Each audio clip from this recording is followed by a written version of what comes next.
back to these to the Siebel update highlights. So 21.9 was released last Saturday. I found it being generally available on support, and of course I gave it a kick. And there are several features in the release notes, and two of them are like not new, but are now moved into general availability. That's how I read this. So the workflow simulator debugger, which was under limited availability since 21.4, that was a note in the release notes, has now moved down to the official features. So it's not new. If you have 21.4, you have the workflow simulator, and 21.9, as I experience, is not different. And the loyalty portals that have been in the repository upgrade, the non-mandatory repository upgrade, they have now arrived in the official, well, feature list as a feature. So that is kind of also public available, I would interpret it. And several minor features have been added by Oracle. One is a very exciting one, actually. If you're excited about test automation, then the custom extension keyword, the new keyword, there will be a few words about that, is really something. I found out in the first few moments I had to test it.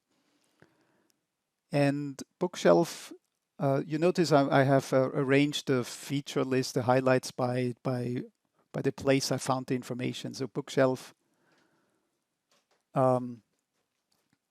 has a note about how to restrict client access to workflows. So I have a slide about that to explain that.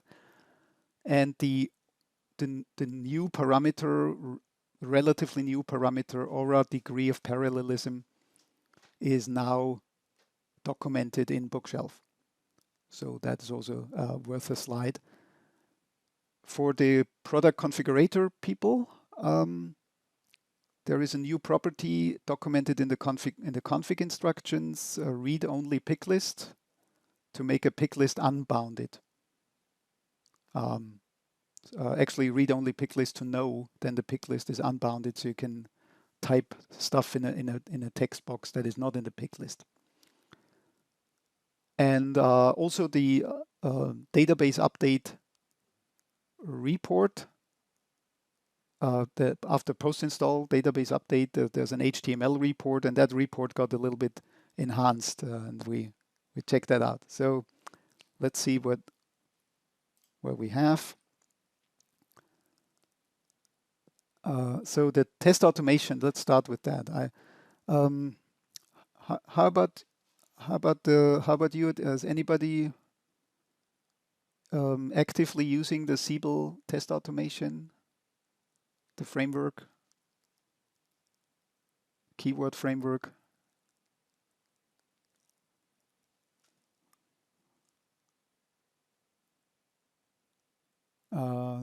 Frank says not yet. Frank says not on your side. Okay. Jason, I thought you guys were using it. Okay. So yeah. But anyway, this enhancement, personally, I think this is opening it a lot. And what does it mean? There is a new keyword. So the test automation framework has keywords like go to view and click button to do all the stuff in Siebel. There are a few keywords that actually run code outside Siebel in DISA. Like you can write a Perl script. That is a keyword that existed to run, execute Perl or run Perl. I can't remember. And now this new custom extension keyword allows you to actually create a Java class, and you see that example by Oracle in Bookshelf actually shows the power of that.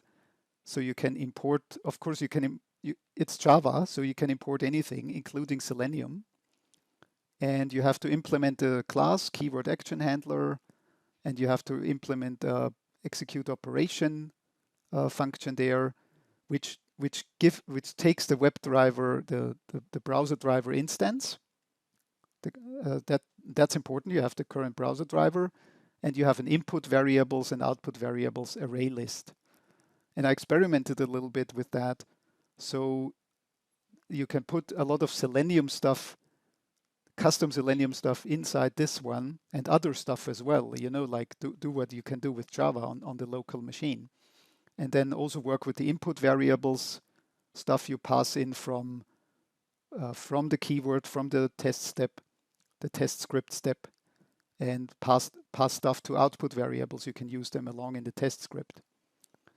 So I made a few first tests with that, and looks really cool.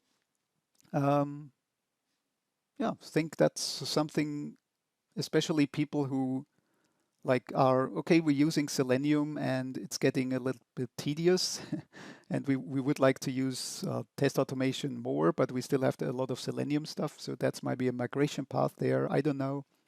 Yeah. So Jason says in the chat it's a nice enhancement and definitely worth a look. You need of course 21.9 or higher, and you also need DSAT 21.9 or higher, because it has to, well, understand that keyword, obviously.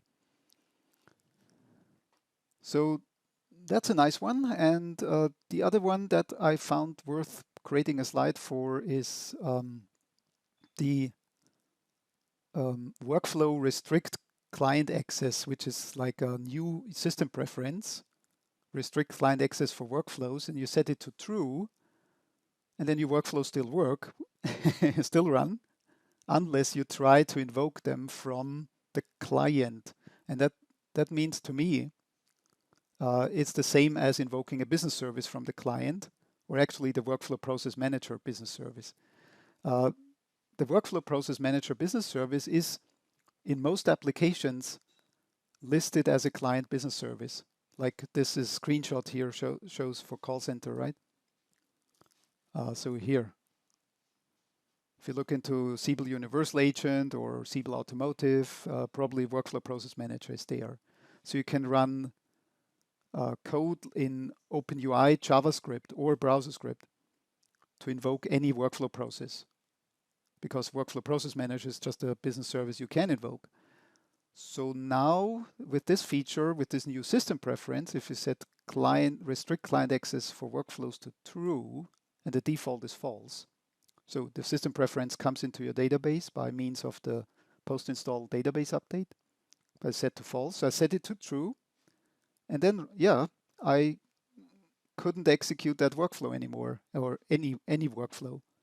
It was restricted. Only after I added a new user property to the application, according to Bookshelf, client workflow name n, it's a sequential user property, entering the name of the workflow, then I was able to run it. So now I have fine-grained access control for each and every workflow that I want to allow to be run from the client side, that is the OpenUI or the browser side. It's very similar to what happens to business services, but now it's on the workflow process level. So interesting to say the least. Can I throw out a few comments, Alex? Do you mind? Yeah, please shoot. The reason we set it up this way is we default this new preference to false. We didn't want everyone's workflows to suddenly stop working, which is what would happen if you set it to false. So basically, you'd still be able to call the business service, but then the business service itself wouldn't be able to execute the workflows. Right. This way, it gives you the ability to decide at what point you want to start restricting it and make up your own mind about which of your workflows are actually necessary to be called from a client. Mm-hmm. As opposed to what we found is if you knew a workflow intimately enough, on a client, you could just hack right into it and pass in whatever parameters you wanted to, and send some money to your account. Right. Yes. Yeah. It's such a thing. So that's the background behind it. Yeah, it's closing down a security gap or a security thing that is represented by the fact you can just run. Well, I noticed. So thanks much, Brian. Yeah, I noticed also in many customers that when they prepare an application for really being accessible through the internet, they actually deactivate all these client business service user properties anyway. So um, Yeah, well, true, but for some processes such as like the self-service user creation, mhm. that relies on a workflow being accessible from the client. Okay, yeah, sure. Then you have to have these accept. So now, as you say, the the update doesn't change anything. The workflows still run, and but you can set the system preference to true, and then it's restricted. Then you have to start using the application user property to have an allow list of workflows, like you have an allow list of business services. Mhm. Okay, so yeah, that's a cool security enhancement there, and the documentation enhancement, so to speak, was for this server component parameter or Oracle degree of parallelism. Uh, Not sure if you have heard about this. Has been introduced in 21.3, and Oracle recommended it on Oracle support sometimes.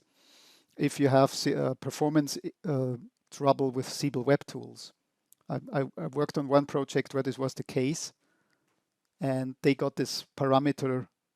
Well, it got mentioned in the support ticket, and so they started setting it. Um, from what is in Bookshelf in 21.9 is that it's only for Siebel Web Tools or Siebel tools explicitly. Is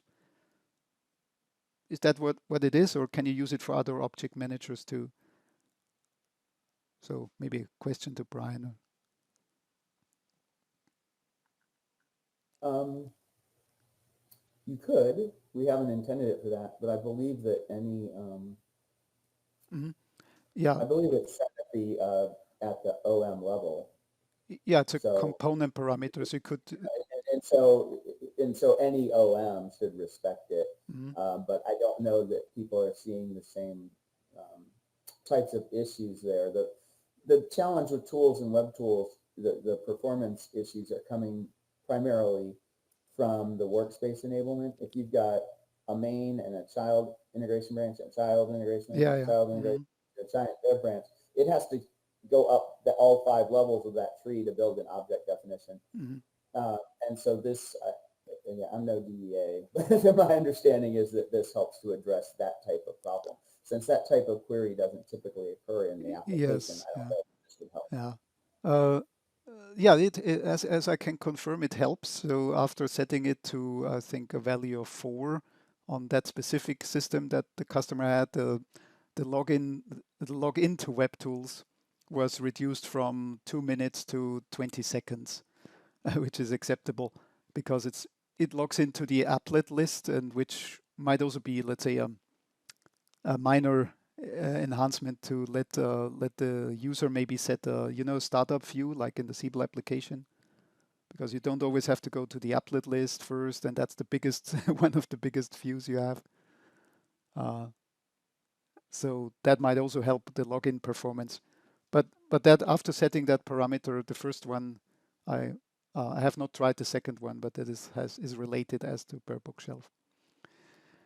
And that if you look at the SQL, there's a hint then in the SQL that to tell the Oracle database to use parallelism. I'm also no DBA, but it obviously uses more processors or whatever for the query in layman's terms. Uh, yeah, and that one here, the an observation that I made after running the MDE and the post install database setup. I brought up the report, and it didn't look exactly like the screenshot.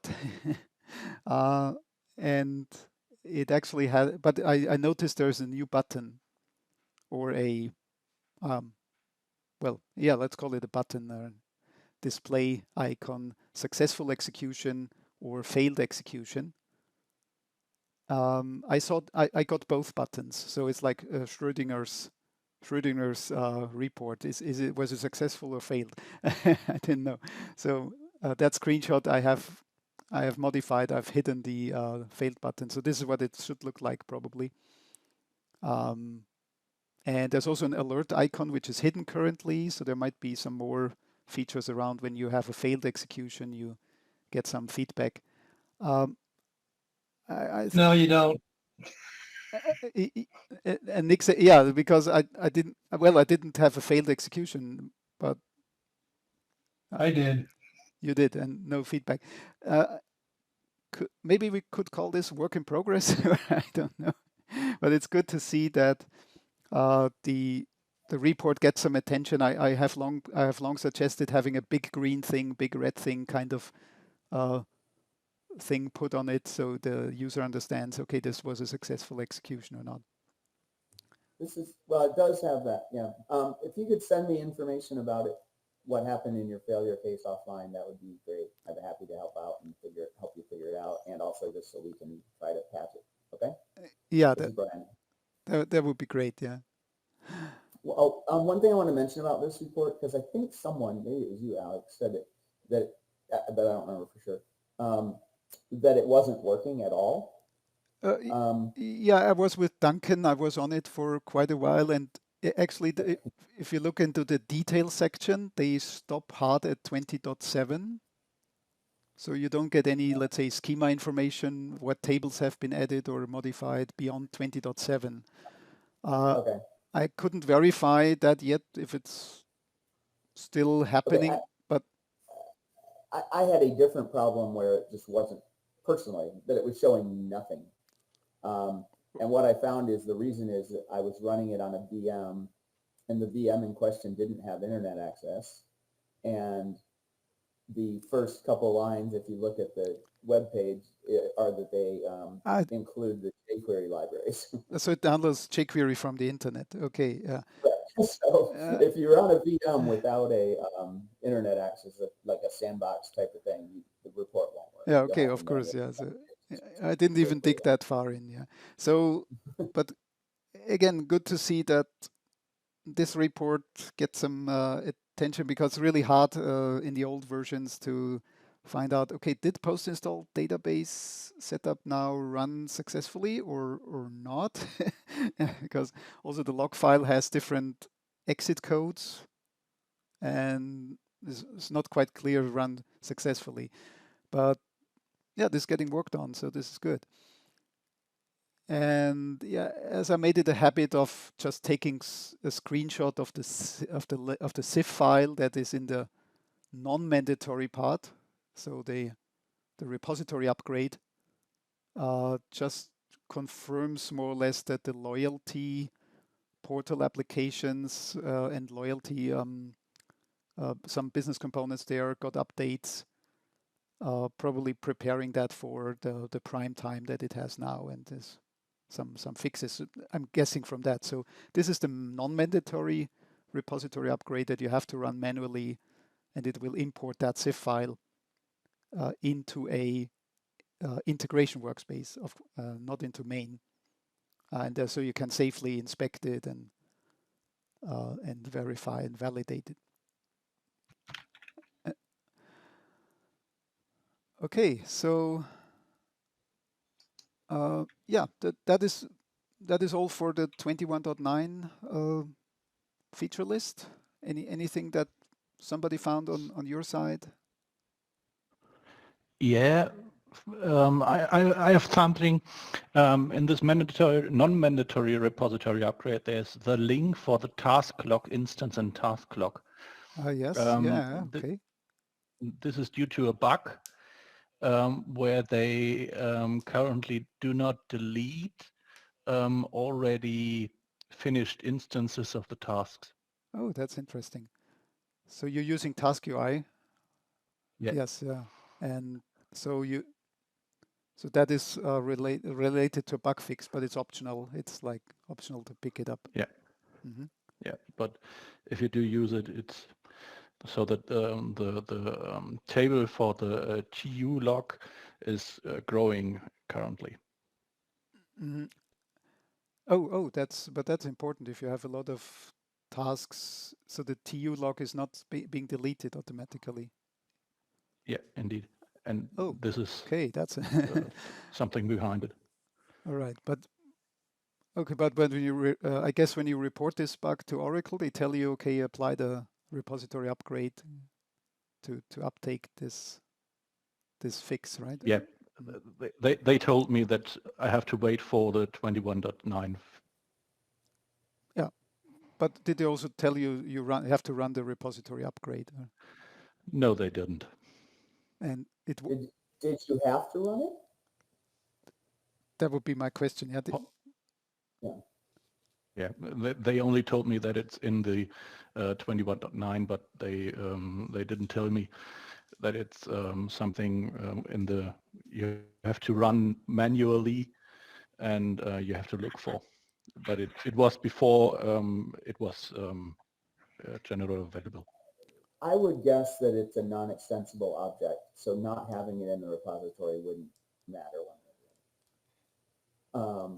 Okay. If the physical link has to exist in the repository, we would have provided special configuration instructions so you can do it manually and not have to take entire repository upgrade page. Okay, so it's the same story. Yeah, it was provided as a workaround. Yeah. Yeah, so it's the same story as with the business service we had last Siebel Friday, where some people see it and some not, but it's always there because of the non-extensible objects.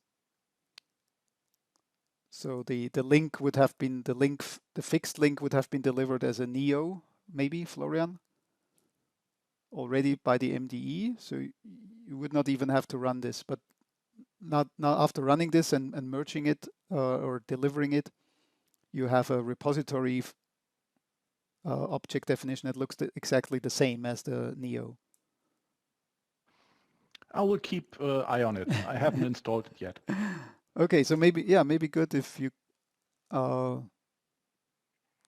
see what happens to the task log even if you don't do this. Yeah, that would be. Yeah, so that okay. That's an interesting note. Yeah, thanks. Thank you, Florian. Yeah, good.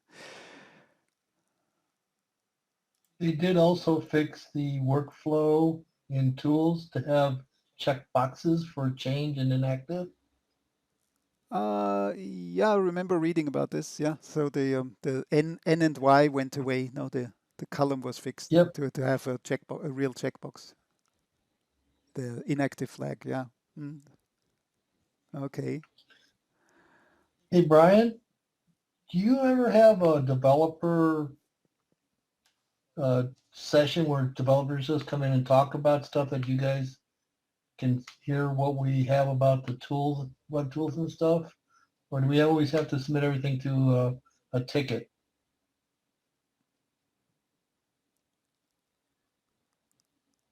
Not typically. Typically, we put what we believe to be relevant in the TOIs, which are built by the PM and the engineering team together. If there's a need, and if you give me some examples, certainly open to it. One trick, depending where you happen to be located, is a large percentage of them are in India, so you have a time zone issue if you're in the U.S. usually. But yeah, it's something we could do if you feel a specific need. But I don't think we could have an open forum because they are often very siloed in what they know and don't know. Oh, okay. So it'd have to be aimed at a specific topic area. But I'm happy to do that, to organize that kind of thing, if you feel it's necessary. Or if you think it's a quick question, send it to me. I mean, I know others do that. If it's too big for me to answer, I'll just tell you to go open an SR. But if you think it's something that I might know easily off the top of my head, just go ahead and ping it to me. I don't mind. Okay. Will do. I'll just reserve the right to redirect you to support if it's too big. Fair enough. Okay. So, yeah. So the other things we had on list for today is a bit of an update on the last Siebel Friday, where we had found a mystery service. the mystery service that could convert JSON to property set and is is basically in the background of the Outbound REST framework. And we wanted to experiment with it a little bit. And I did some experiments, and I wanted to share with you what I found. So going into my environment here, test environment. So here's the, yeah, still running in the simulator. That's good. So I've created, well, first let me tell you what I did. So I've retraced the steps of one of my customers who had trouble with a REST service, an external REST service that they could call, and it returned JSON all right, but there was no open API definition for it. And I'm just using a public web service like this one here, Open Weather Map, which gives you weather data for locations. So you enter a query string like a city. So that's a major city near where I live, and you get the current weather or other weather data. And so it's a very simple. Well, I wouldn't even dare call it REST, but it's an HTTP request, and you get back JSON. And it's on the internet, so good enough to do a test. And it does not provide an open API definition. So still I want to call it from Siebel. So what I did was, well, first I created a workflow. And the first business service here is the EI HTTP transport. Because I don't have a proxy service, obviously. I can't generate it. And do send receive, and I just sent the URL. And yeah, you see the input properties here. There's a bit of switching the secure connection, but apart from that, it's doing a GET request. And that output argument I capture in a property, and it's binary output, so I have to convert it using the transcode service, standard business service, convert it to a string, to UTF-8 string. So at this point, I have a transcoded data output argument. And I just ran it in the simulator, so you see the results still here. So the transcoded data is there. And the actual conversion to property set from JSON, I wanted to do with that mystery service. So I actually used a service. I created a custom service that uses the same Java class. So let me just look up the. So here, if you look at the user properties, and that was the whole discussion point last time when you didn't know much. So there is a jar file on your internal Tomcat, the SES Tomcat, utility file by Oracle, and some have a business service that uses that file in the repository, and some have not, because that's the thing when you upgrade to, let's say, an older IP17 and then update, you don't get all the repository stuff. And when you do a new installation or an upgrade to 21.9, you would see that mystery service. It has a different name. So the trick we discussed in offline of between last time and today is to create a custom business service that just uses that class. Could have any name really, right? So I gave it a nice name, JSON to PS converter, and I used this business service in the workflow, but it didn't somehow play game with the output property set. So I created a wrapper service. The wrapper service really is just calling this new business service and placing the outputs property set. So you see the output here that I have a nice property set returned from and now is now in the workflow. So I have a workflow with 3 more or less standard business services. One is wrapped in eScript, and I can make a call And if it returns some JSON, I can convert it to a property set. Very lightweight and very fast, and very similar to what actually the Outbound REST API does, using a Java Business Service to convert the JSON to property set and vice versa. Okay, so any comments there? Any?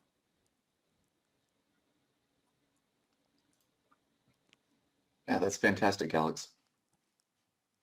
Yeah. So Jason, have you had a chance to work with that mystery service in the meantime?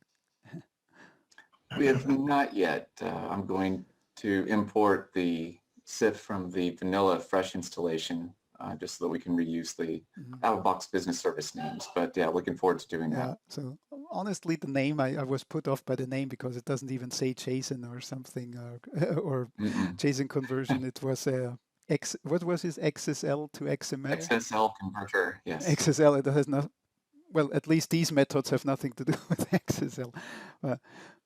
Maybe in the background. I don't know. But yeah, I can't see the code anyway. So yeah, that worked pretty fine. I really didn't stop there because I said I was curious if you have a service like this one which returns JSON data, but no, you have no API, right? So so you have no Swagger file, no definition file. So give me a moment to dig out the presentation. Yeah. So I documented what I did. So I wanted to have for a service that's outside of Siebel, of course, a service where you have, like the here's the slide, yeah. Okay, I have to go back here. Sorry. Yeah. So this Open Weather Map URL. I just ran in Postman. You can run in Postman, of course. Yeah, sure you can. And if you run it in Chrome or any other browser that supports this, going to the Network tab, you can export something called a HAR file or HAR. Is it HTTP archive or something along these lines? So it captures the whole data being sent back and forth.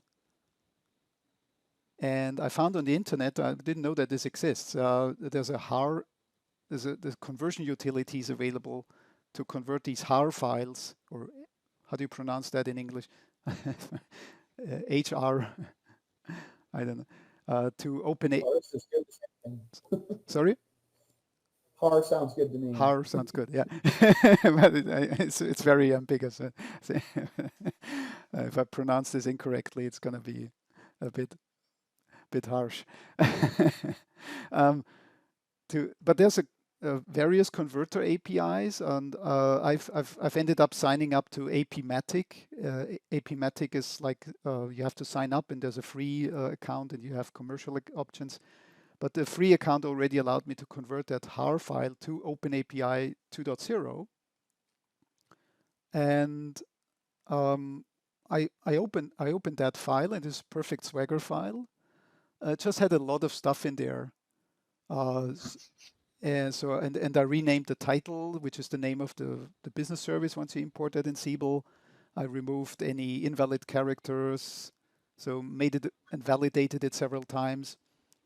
That was a manual effort because it didn't import in the first place. So that, but after cleaning it up, I could import it into the wizard in WebTools. I got a business service all right. I got a proxy business service, and I got an outbound REST service definition, and I got these integration objects. And then I edited the business services as you do to deactivate the unneeded arguments. So I just kept the app ID and the query, ignored the security stuff, which that service doesn't have any security, but the HAR file includes that. And then I was able to run it in Business Service Simulator. So personally, I was quite surprised that it was possible. I didn't know that, so I learned something there, that you can take a request from the browser and convert it into a Swagger file, literally, and then import that Swagger file to make a proxy business service in Siebel with a bit of a twist. Yeah, you have to, yeah, quite sure there is sometimes you're lucky and you have a Swagger file that imports right away, but if you have to edit it, well, so be it. So yeah, well, that's the same service. No? So now I don't even need a workflow. I just have a proxy business service.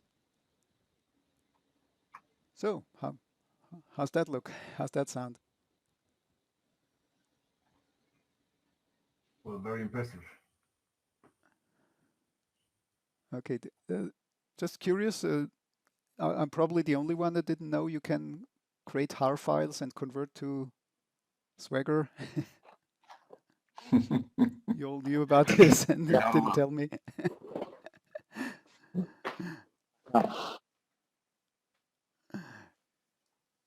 Yeah, so No, you aren't. I'm not the only one. Okay, good. I thought I was missing something, or hiding behind a rock. Or, okay, Frank knew about the HAR file, and but not the Swagger transformation. Yeah, so there's a whole cloud business emerging from transforming stuff. Okay, so that's it from my side. Yeah, I do apologize again for the beginning of this. We wanted to test out the Tilde platform with the makers of Tilde. I promised them to do my next session on that, and didn't work out as planned. But they have lots of stuff to work on, so they are happy, and I hope you're happy too with the botched start, and we still have a nice Siebel Friday. So.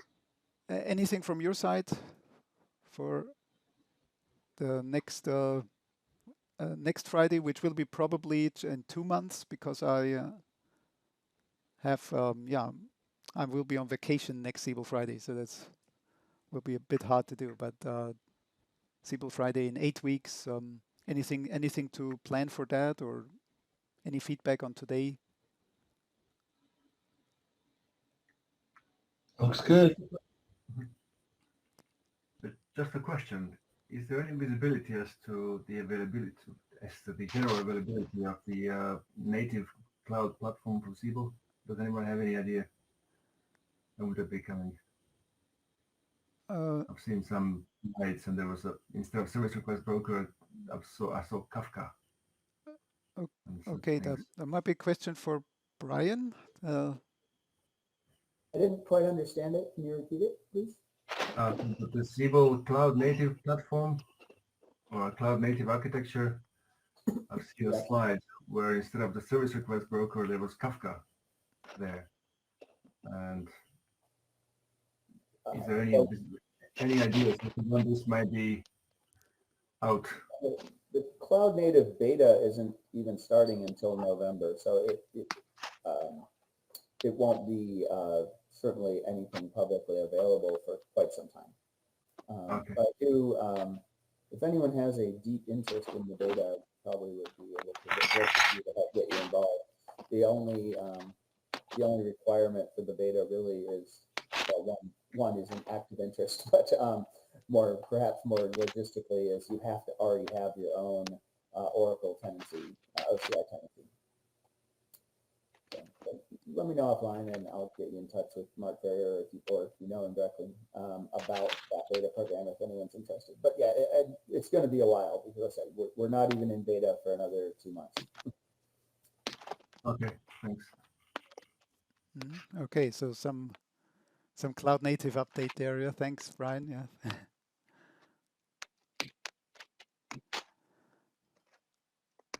Okay. So yes, then we have another Siebel Friday in the box, and let's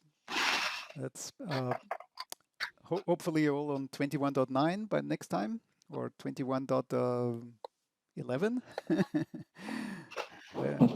Let's see. Yeah. So yeah, there's nothing else to say. I thank you all very much also for your patience at the beginning. Laurent has sent me an email on behalf of the Tilde team. They apologize for the painful experience, and they promising to make that better. And yeah, thank you all very much, and take care. Have a great weekend. You too. Take care. Thank you. Bye-bye. Bye-bye. Thanks. Thank you. Bye. Thanks. Thank you, Alex. Bye.